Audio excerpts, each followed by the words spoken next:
Welcome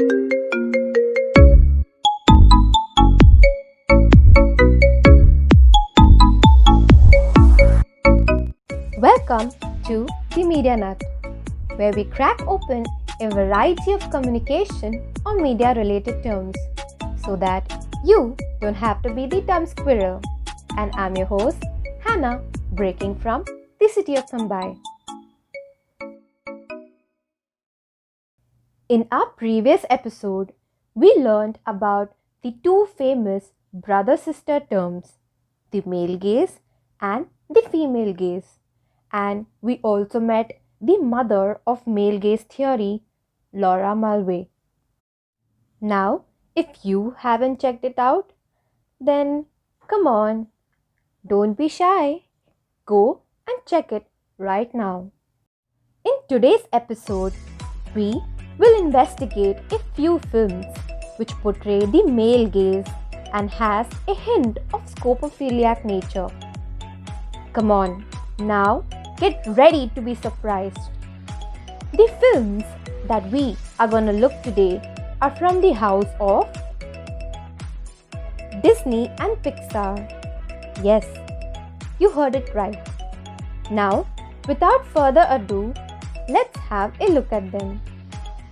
While the male gaze or scopophilia can be applied to many obvious films such as Transformers, James Bond, etc., there do exist some films that people might not even consider as sexist and misogynistic, and surprisingly, they are from the house of Disney and Pixar.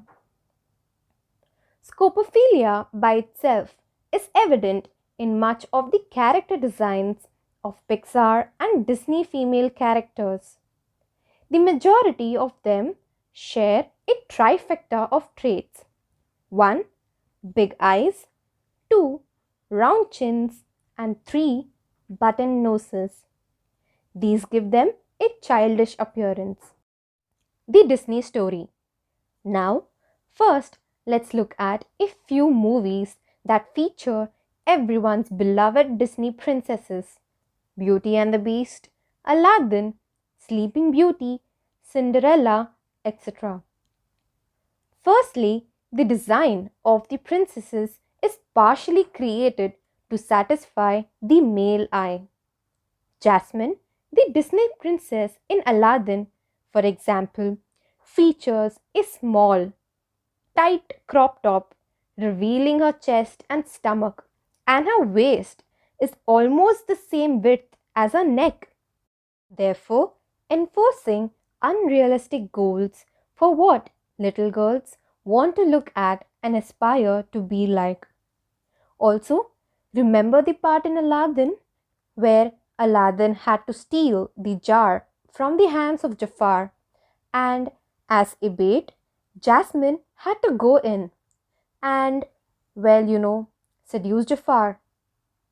If you see, Jasmine was dressed in a red crop top, which again reveals her chest and stomach, and to add on to it, a red veil was covering her mouth. She is shown in a sexualized way, and you can see Jafar just gazing at her from top to bottom. I mean, like, why Disney? Why? Why do you have to do this? The Pixar game. Although Pixar is relatively a better performer when it comes to showcasing female characters with a good storyline of their own and a strong personality, there does exist a little bit of discrepancies when it comes to portraying the female protagonist's physical characteristics. The Incredibles, one of the best made movies from Pixar, is an all-time family favorite movie. But surprisingly, this movie has majority of the female characters who follow all three features of the pleasing to the eye trifecta, in addition to Helen and Mirage's more suggestive designs. There are times when sexual imbalance is exploited in The Incredibles, like when Helen self consciously checks herself out for the audience to see. The Cars is another movie which could be taken as an example.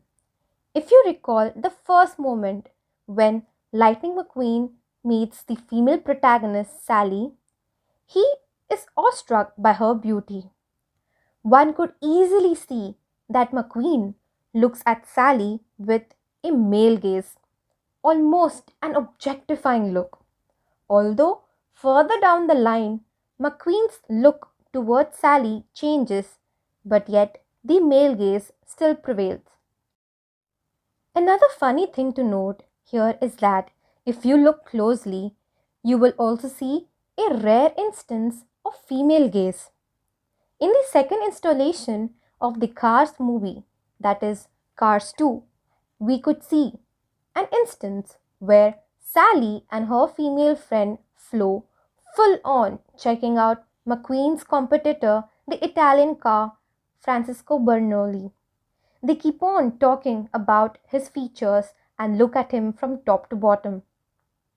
So now, knock knock, Pixar, my friend, please rectify your work, sir. That's all for today, folks. Join me in our next episode where we will finally end our journey of discovering scopophilia. Our final destination is gonna be the world of social media. Yes, so SNS users, please watch out. Thanks for joining in and sayonara.